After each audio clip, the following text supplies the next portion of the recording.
Bien, avant d'aller dans ces Écritures, remercions Dieu pour le fait d'avoir les Écritures. Le pasteur va le faire en hébreu et ensuite on le fera en français. אלוהינו מלך העולם, אשר נתן לנו תורת אמת, וחיי עולם נטע בתוכנו. ברוך אתה אדוני נותן התורה. Béni sois-tu, Seigneur, le roi de l'univers, notre Dieu, qui nous a donné la parole de vérité et a semé en nous et parmi nous la parole de la vérité, la parole de la vie éternelle. Seigneur, nous te bénissons, toi qui nous donnes les Écritures. Amen. Amen. Alors, ouvrons nos Bibles dans le livre de Sophonie. Si vous le cherchez, prenez Matthieu et retournez 4 livres en arrière. Alors, on va voir des prophéties de la fin des temps, des prédictions que, avant qu'on arrive aujourd'hui, étaient plus ou moins claires. Mais aujourd'hui, on voit qu'ils se clarifient de plus en plus. Comment parler des prophéties en général? Mais imaginez des grands gratte-ciels qu'on veut construire. Les architectes construisent, dessinent des plans des mois et des années avant que la moindre pierre soit mise pour leur construction. Et à mesure que le plan avance et qu'on voit qu'ils font des travaux, les architectes vérifient chaque pièce de bois, que chaque fenêtre fonctionne, que tout fonctionne exactement au pouce près. Et à ce moment-là, les gens se rendent compte, mais ce n'est pas juste à peu près. Cela a été préparé d'avance de façon très minutieuse. C'est exactement comme ça que les prophéties fonctionnent pour le croyant. Dieu nous a donné ça, non pas pour nous faire qu'on panique, mais pour nous montrer d'avance et nous inspirer à se préparer, à mettre notre confiance en Dieu et à le servir et parler autour de nous du salut qui existe en Jésus. Donc, on voit que tout ça est en train d'arriver selon le plan de Dieu exactement. Donc, l'exactitude de la fin des prophéties de la fin des temps nous montre que Dieu, il ne fait pas des à peu près, mais Dieu est souverain. C'est lui qui contrôle comment les choses arrivent et quand elles arrivent. Mais on peut se demander comment des prophéties de Sophonie qui datent de plus de 2600 ans peuvent faire référence à notre temps. Est-ce que ces prophéties n'ont pas déjà été accomplies il y a longtemps? Bien, il y a une partie des prophéties de Sophonie qui ont été accomplies ou accomplies partiellement, mais leur complète accomplissement arriveront plus tard, peut-être même pendant que nous sommes vivants ici. Donc, il y a quelque chose d'important et que les gens ont besoin de voir, de se préparer, parce que tous ces mots prophétiques arrivent finalement à montrer que le Seigneur revient bientôt. Je veux vous montrer bientôt une charte qui montre la double référence des prophéties et comment ils sont divisés dans 2 périodes de temps minimum. Que veut dire une prophétie de double référence? Bien, il y a des choses qui se produisent bien maintenant ou pas longtemps après et plus tard. Comme on voit sur la carte, on voit que les prophètes ont parlé de certaines choses dans le premier bloc. On voit dans les temps des prophètes. Alors qu'il y a même dans ce qu'ils ont dit, des choses qui ont touché la première venue de Jésus, ou le temps de la tribulation, ou même le millénium. Et il y en a même qui ont eu des indices ou des choses concernant l'état éternel, comme on voit sur la charte en avant. Paul dit que l'Église est un mystère qui a été révélé. Donc, qu'est-ce qu'on voit l'image en avant? On pourrait appeler ça la vision télescopique des prophètes. Donc, les prophètes ne voyaient pas tout l'accomplissement, mais on peut voir que c'est souvent un accomplissement en 2 temps. Et Jésus lui-même a donné un très merveilleux exemple de ça.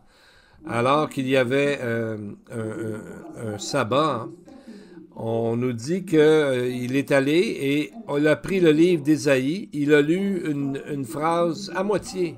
Et en plein milieu de la phrase, il a arrêté, il a fermé le rouleau et il a arrêté de lire.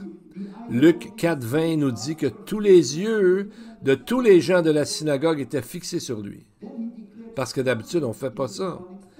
Et Jésus a dit quelque chose d'encore plus étonnant. Verset 21, il a dit « Aujourd'hui, cette parole est accomplie, comme vous l'entendez. » Parce qu'il a seulement lu ce qui avait rapport avec sa première venue.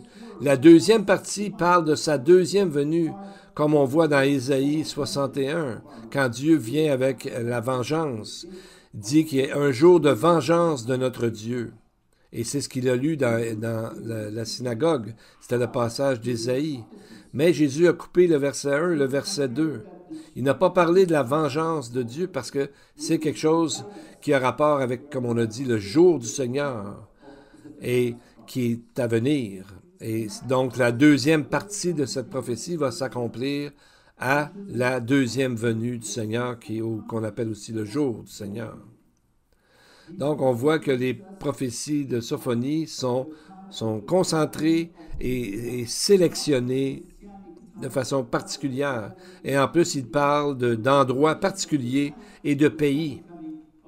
Donc, tout ça prépare non seulement les temps messianiques, mais aussi un temps que les gens vont s'éloigner de la foi pour préparer le pays de sa seconde venue. Sophonie 2.1 dit, Dieu dit, rentrez en vous-même, examinez-vous, nation sans pudeur. Donc ça, c'est en référence avec le rassemblement d'Israël avec les nations dans le pays. Quelque chose que nous avons commencé à voir dans les années 1800 et finalement qui a eu son point culminant dans la naissance de l'État d'Israël en 1948. Donc, ce rassemblement n'est pas un rassemblement complet, parce que c'est fait dans la non-croyance, dans le rejet même, et de ne pas croire dans le Messie. Quand Jésus a vu dans Matthieu 24, il a parlé d'un figuier qui avait des feuilles, mais pas de fruits. Comme Ézéchiel 37, lorsqu'il a vu des os se mettre à avoir des nerfs et de la peau, mais il était surpris, il a dit, mais il n'y avait pas d'esprit en eux. Donc, l'esprit en eux, c'est l'esprit de la foi. Donc, l'esprit n'était pas encore arrivé, il n'est pas encore arrivé dans Israël.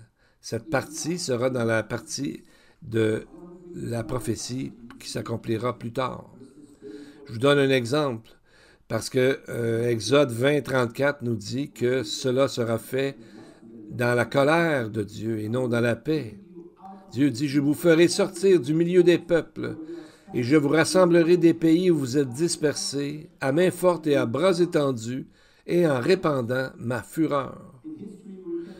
Donc, dans l'histoire, on voit cette colère de Dieu dans la manière que les peuples juifs ont souffert à travers l'Holocauste des nazis, qui était, bien sûr, comme on sait, une tentative de les détruire, de les annihiler complètement, non seulement de l'Europe, mais du monde entier. Pourquoi? Parce qu'ils étaient prêts de retourner dans leur pays. Ça prend un pays pour que les prophéties s'accomplissent.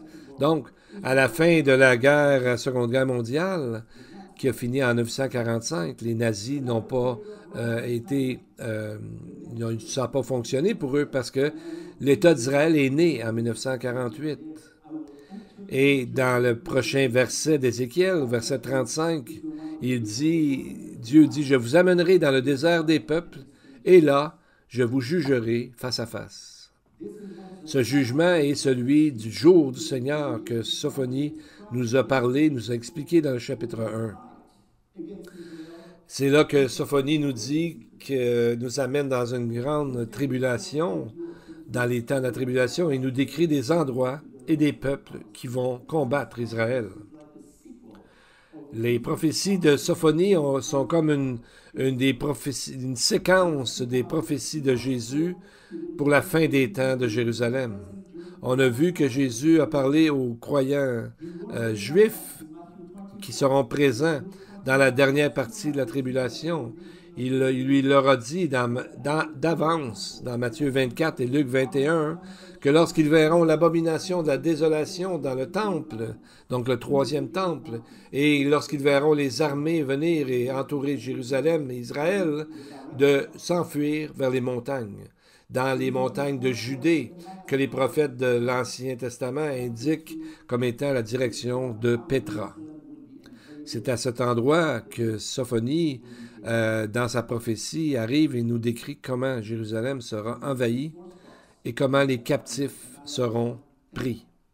Il parle de 4 endroits dans Sophonie 1.10. Il parle de la porte des poissons dans le nord, qu'on a vu peut représenter la porte de Damas. Les anciens rabbins disaient que c'est ça qui était décrit. Dans la Septante, ces rabbins ont traduit la Bible. La Septante et la Bible traduite en grec ont appelé cette porte la porte pour poignarder. Donc, ils ont fait exprès de changer le mot en hébreu poisson pour le mot épée, afin de montrer la direction de la prophétie qui dit qu'ils vont plutôt les poignarder. Et là, les ennemis disent qu'ils vont aller dans les quartiers juifs, le Mishneh. Ensuite, dans les collines qui entourent Jérusalem, et ensuite dans les vallées. Tout Jérusalem sera envahi. Mais Jésus a dit à ce moment-là de s'enfuir vers les montagnes avant que tout ça n'arrive. Donc, on voit ensuite Sophonie qui nous parle de 4 nations alentour d'Israël, et on les connaît. On parle premièrement dans le texte du pays des Philistins. C'est ce qu'on appelle aujourd'hui la bande de Gaza. Ça a toujours resté la même chose, ou à peu près la même forme et la même dimension. Bon, et ensuite on parle de l'Est, la Cisjordanie avec Ammon et Moab et Cush et Assyrie, on va en reparler plus tard. Sophonie 2.6, il nous parle des pays avec des noms philistins, et des noms, certains d'entre eux n'ont pas changé, comme Gaza, Ashkelon, Ashdod et Ekron. Donc, ces 3 d'entre eux sont encore bien vivants aujourd'hui. Ces mots-là existent. Gaza est Raza en hébreu, qui veut dire fort, fortifié, mais elle deviendra oubliée. Ashkelon veut dire pesant, jugé, mais elle deviendra Shemama en hébreu, qui veut dire dévastée, complètement vide. Ashdod veut dire forteresse. Mais le texte nous dit qu'ils seront enlevés de là, qu'ils seront arrachés de là. Rekron, difficile à voir exactement ce que celui-là veut dire, mais ça semble penser des gens qui marchent de façon croche. Et le texte dit qu'ils seront arrachés, qu'ils seront enlevés de là. Donc, on voit que la prophétie, il y en a qui sont arrivés pour Ashdod, Ashkelon et Enron, ont été accomplis en partie parce qu'ils appartiennent aujourd'hui à Israël. Mais la prophétie sur Gaza n'est toujours pas accomplie selon ce texte. Mais on va essayer de voir le genre de combat qui fait rage aujourd'hui. Sophonie 2.7. Ces côtes seront pour les restes de la maison de Juda. C'est là qu'ils paîtront. Ils reposeront le soir dans les maisons d'Ashkelon, car l'Éternel leur Dieu ne les oubliera pas et il ramènera leur fortune. C'est souvent traduit par le mot captif. Mais avant d'aller plus loin, comme Dieu a déjà promis il y a longtemps à Abraham, Isaac et Jacob et à Moïse, que le pays retournera à la tribu de Juda, donc dans le temps messianique. Maintenant, il faut amener un point important concernant les peuples qui vivent dans ces régions présentement et qui ne sont pas juifs, qui ne sont pas juives, ces populations. La prophétie nous dit que le pays appartient à Israël, mais la prophétie nous dit que qu'ils n'enverront pas les gens quand tous les Juifs vont retourner à Israël.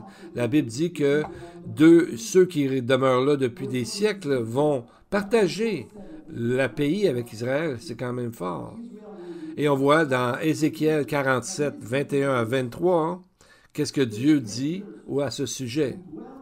Les étrangers qui séjourneront au milieu de vous, qui engendreront des enfants au milieu de vous, vous les regarderez comme indigènes parmi les enfants d'Israël. Ils partageront au sort l'héritage avec vous parmi les tribus d'Israël. Vous donnerez à l'étranger son héritage dans la tribu où il séjournera, dit le Seigneur l'Éternel. Donc, quiconque est déjà dans le pays et que Dieu reconnaît comme appartenant à ce pays, va demeurer dans le pays et partager avec le peuple juif. Et on voit déjà des traces de ça aujourd'hui en Israël.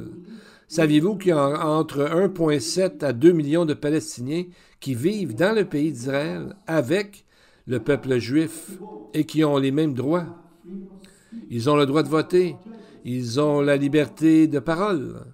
Il y en a d'entre eux qui sont des juges, des professeurs, et ils ont leur siège au Parlement.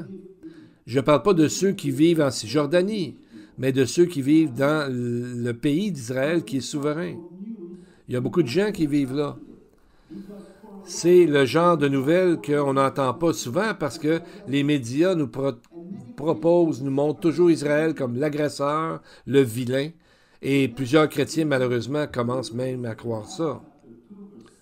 Mais retournons maintenant à notre texte. Dans le chapitre 2, verset 7, il y a un verset qui nous dit, il nous amène une lumière de ce qui se passe maintenant dans le Moyen-Orient. Il est dit que le Seigneur ramènera leur fortune.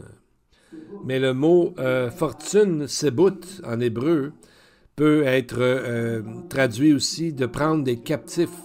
Comme on voit dans Lamentation de Jérémie 2,14, quand Jérémie a prié que Dieu restaure Israël et avec ses captifs, ou dans Ézéchiel 16, 53, où 4 fois on voit ce mot répété, alors que Ézéchiel se lamente qu'Israël a été amené captif.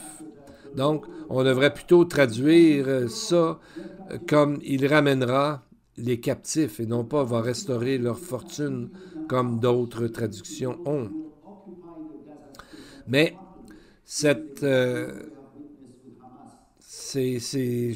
gens-là qui ont pris des otages vont agir exactement comme ceux qui ont fait dans la bande de Gaza. Et c'est exactement ce que nous avons vu récemment que ces gens-là ont fait. Mais cette prophétie s'étend encore plus loin. Le prophète Amos nous parle dans la phase finale des 3 ans et demi de tribulation. Il dit, Amos 1,6, « Ainsi parle l'Éternel, à cause de 3 crimes de Gaza, même de 4, je ne révoque pas mon arrêt, parce qu'ils ont fait une foule de captifs pour les livrer à Édom. » Donc le Seigneur fait ressortir le même problème qu'Israël fait face aujourd'hui, mais à ce moment-là, Dieu nous donne un temps précis. L'expression « la population entière », en hébreu, c'est « galut selema », a attiré l'attention parce que c'est 2 mots qui semblent en opposition. Galut vient du mot « gola », qui veut dire « captivité », mais le mot « seleman » veut dire « paix », qui vient du mot « salem », « shalom ». Donc la prophétie, on dirait qu'elle nous dit que pendant qu'Israël se croira en paix, il y aura à ce moment-là une prise d'otages majeure qui arrivera. Comment la paix et prendre des otages peuvent arriver en même temps? Bien, c'est sûrement en relation avec ce faux traité de paix, quand Israël va se sentir en paix, tout comme en octobre 2023, Israël se croyait en paix, il ne pensait pas se faire attaquer. On dirait que ça va venir encore du même endroit et avec une prise d'otage encore plus grande, selon les prophéties. Donc, le cœur du message, c'est « Regarde qui peut te sauver de tout ce qui est en train de se passer. » Il y a un autre verset qui a attiré l'attention de plusieurs étudiants érudits bibliques. Sophonie 2,6 nous montre l'importance de consulter plusieurs traductions. Ou si vous êtes familier, de prendre le texte originel en hébreu. chapitre 2:6 est souvent traduit « Les côtes de la mer seront des pâturages », selon le second, la version second, des pâturages des demeures pour les bergers et des parcs pour les troupeaux. Selon Darby, selon David Martin, 1744, et la contrée maritime ne sera que cabane, loge de berger. Mais dans Darby, on voit qu'il est plus littéral, les côtes de la mer seront des excavations pour les bergers et des enclos pour le menu bétail. Le mot karan en hébreu veut dire creuser, excaver, faire un trou, comme lorsqu'on construit des maisons, on construit une mine. Donc, c'est des trous dans la terre. Donc, on pourrait voir que ce mot ici est en train de nous dire que ce qui va arriver dans la bande de Gaza et ce qui est arrivé récemment, ils ont trouvé des centaines de tunnels. Pardon. Et déjà, en l'an 332 avant notre ère, l'armée de Macédoine et les Perses avaient déjà commencé à faire des tunnels pour faire la guerre à cet endroit absolument spécifique, mais également. Donc, on voit que c'est tout près de Jérusalem que sont ces tunnels. Et ils seront utilisés plus tard. C'est un temps lorsque Sophonie se tourne vers l'Est et son attention vers un autre peuple, ceux qui vivent en Cisjordanie et en Jordanie. Verset 8. « J'ai entendu les injures de Moab et les outrages des enfants d'Ammon, quand ils insultaient mon peuple et s'élevaient avec arrogance contre ses frontières. » Qui sont Moab et Ammon? Tout comme pour les Philistins, ces deux-là sont des ennemis d'Israël avant même les Philistins, parce qu'ils sont des descendants directs de Lot. Ammon vient de la capitale de Jordanie, qui s'appelle Amman, qui prend son nom dans Amman. Donc, c'est le nom biblique de Rabat Ammon, qui veut dire la principale ville de Ammon. C'est aussi une des plus vieilles villes qui a été inhabitée dans le monde. Et à partir du temps de Moïse, le peuple d'Ammon a toujours été l'ennemi d'Israël. Et c'est très proche d'Israël, à peu près 100 km, moins de 60 000. Moab, c'est son frère. Les deux sont descendants de Lot. Pourtant, Abraham a été très gentil avec son neveu Lot, qui il lui a donné la plus belle partie. Mais pourtant, ses enfants à Lot, Moab et Ammon, ont toujours été contre le peuple. C'est pour ça que Dieu a dit dans Deutéronome 23 que l'Ammonite et le Moabite n'entreront pas dans l'assemblée de l'Éternel, même à la 10e génération et à perpétuité. Pourquoi? Il le dit au verset 4. « Parce qu'ils ne sont pas venus au-devant de vous avec du pain et de l'eau sur le chemin lors de votre sortie d'Égypte. » Après tout, comme on dit, Abraham a été très bon avec Lot. Il l'a sauvé de la mort lorsqu'il est allé chercher, mais malheureusement, ils l'ont traité comme ça. Et on voit dans Sophonie, il nous parle des injures, des outrages, et non seulement contre leur territoire, le territoire d'Israël, mais contre Dieu, qui lui-même a donné ce pays à Israël. Et le mot en hébreu pour injure nous montre un sens de vraiment d'une haine et d'haïr et de ridiculiser et de vouloir humilier Israël. Israël devrait savoir que Dieu a prophétisé ces choses il y a plus de 2200 ans. C'est pas quelque chose de nouveau, mais on doit lire la parole et les prophéties pour voir ce qui est en train de se préparer. Dieu a dit lui-même ce qu'on appelle l'alliance avec Abraham, Genèse 12:3. « Je bénirai ceux qui te bénissent, mais celui qui te maudit, je le maudirai. » Donc on voit que Dieu il va bénir ceux en général qui bénissent Israël, mais celui qui le maudit, il va y aller de façon personnelle. Et les deux parlent d'une malédiction. Mais dans l'hébreu, le mot malédiction n'est pas le même. Le premier mot en hébreu, c'est kalal, qui veut dire de diminuer, de dire que ça vaut rien. Donc, Le deuxième mot, par contre, c'est le mot harar, qui veut dire de vraiment maudire avec véhémence et d'insulter, et même vous savez, de donner une formule de malédiction. Aujourd'hui, Dieu, comme on voit que la diaspora et Israël est diminuée, ridiculisée, et on dit que c'est toujours sa faute, à ça, Dieu va répondre, « Je maudirai celui qui déshonore mon peuple. » Donc, la plupart ce que les médias nous proposent, nous montrent d'où ça vient, ces nouvelles-là. La plupart des nouvelles viennent du Hamas, qui nous montre leur côté des choses, que notre gouvernement ici au Canada et aux États-Unis disent pourtant que c'est une organisation terroriste. Mais les nouvelles viennent de là. La plupart à travers le poste de Al Jazeera, dont les fonds viennent du Qatar, qui supporte Hamas et qui est toujours en train de vouloir détruire et rire et d'humilier Israël. Donc, on vit dans un moment où les chrétiens doivent être vigilants et ne pas croire ces mensonges. Parce que la Bible dit qu'un jour, il va arriver que les gens croiront une illusion très forte et ils vont finir par croire un mensonge. Le mensonge est que l'Antichrist va venir avec une fausse paix et va demander aux gens de se mettre avec lui, mais à moyen terme, il va essayer de détruire complètement Israël. Les nazis ont cru en un tel mensonge. Ils ont essayé d'exterminer Israël, ce qui n'a pas fonctionné.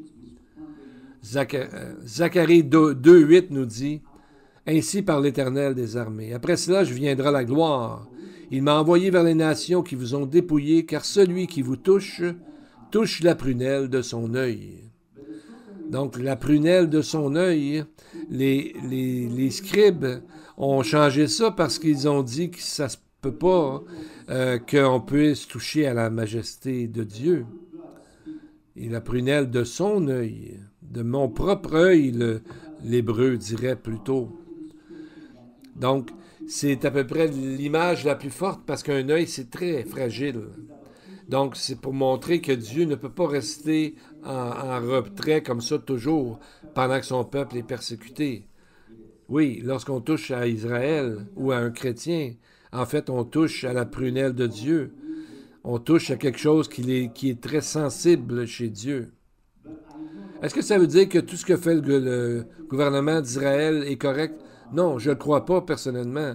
Mais je sais que le Seigneur est derrière Israël pour le protéger d'abus, comme ceux qu'on a vus dans Moab et les Ammonites qu'on lit dans Sophonie, qui sont vraiment en train d'abuser de la bonté de Dieu qu'il a envers Israël. Mais ce qui est merveilleux aussi, c'est que tous ceux qui ont donné leur vie à Jésus, comme Jésus dit que Dieu s'occupe d'eux, Matthieu 18:6, Jésus a dit, « Si quelqu'un scandalisait un de ces petits qui croient en moi, il vaudrait mieux pour lui qu'on suspende à son cou une meule de moulin et qu'on le jette au fond de la mer. » C'est des mots très forts qu'on ne s'attend pas à ce que Jésus dirait. Mais ils sont du même genre de messages que nous lisons dans le livre de Zacharie que nous venons de citer. Et qui sont ces petits?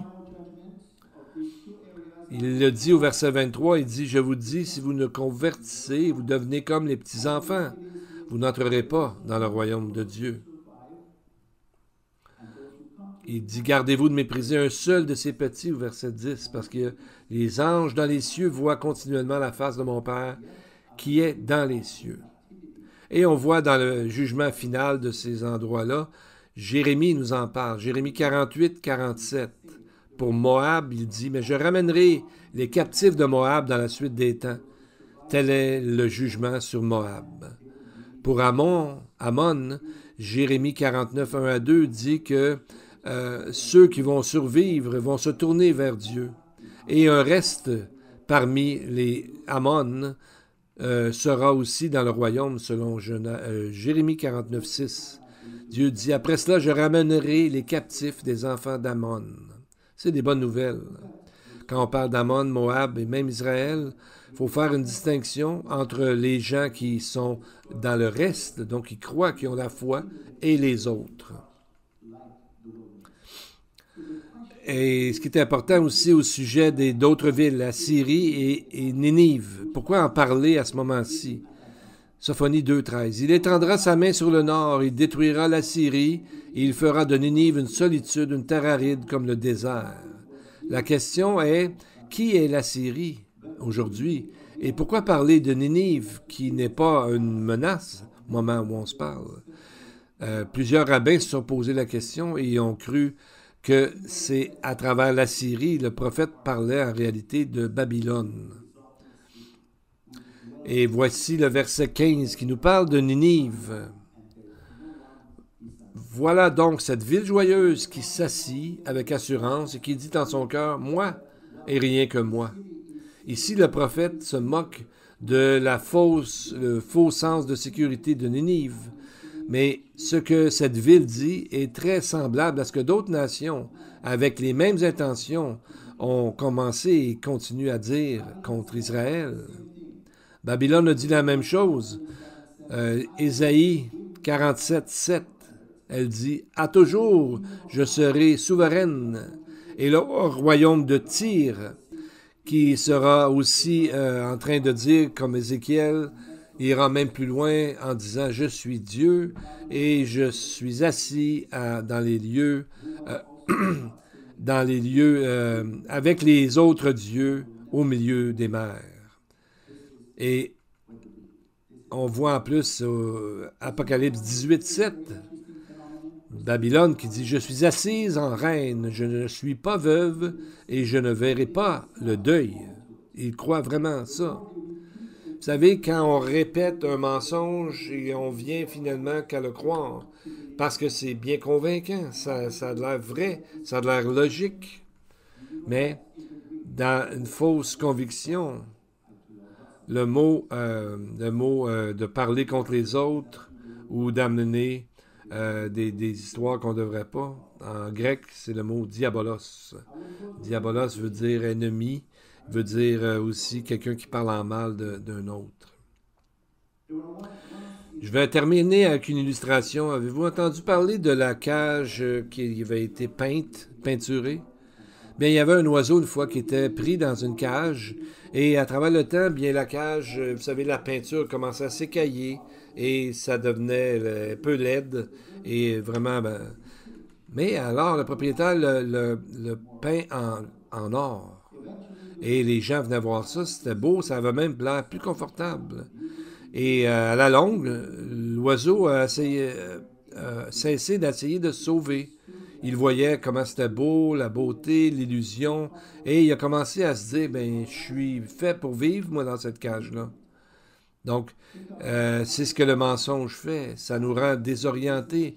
On finit par croire ce qu'il y a à côté de nous et non pas croire à Dieu par la foi. Par exemple, beaucoup de gens croient que la technologie et la science vont régler des choses. Mais la science ne peut pas sauver les gens du problème du péché ou de l'enfer. On peut aller sur Mars, mais ça n'empêche pas que Dieu est le seul qui peut nous prémunir d'aller en enfer. Donc, quand ils font ça, ils sont contre Jésus qui a dit « Sanctifie-les par ta vérité, ta parole est la vérité » dans Jean 17, verset 17. And so blessed are you, O Lord our God, King of the universe. By your word you sanctify us, and through your infinite love and kindness you take great delight in us and give us your Spirit. We thank you for these great prophecies and types we find in the prophets, things you have put in your word to enlighten us. And so we say, blessed are you, O Lord our God, our Father, for there is none like you. And now, Lord, bless our heart, cleanse our way, show us how to cleanse our way, and put our sadness, our problems, and makes us free so that we can reflect your glory to others. And all this, again, we pray in the name of the one sitting at your right hand, Yeshua Mashiach. And to the congregation, the Lord bless you and keep you. The Lord makes his face shine upon you and be gracious to you. The Lord lift up his countenance upon you and give you peace. Amen and amen. May the Lord bless you all. Amen.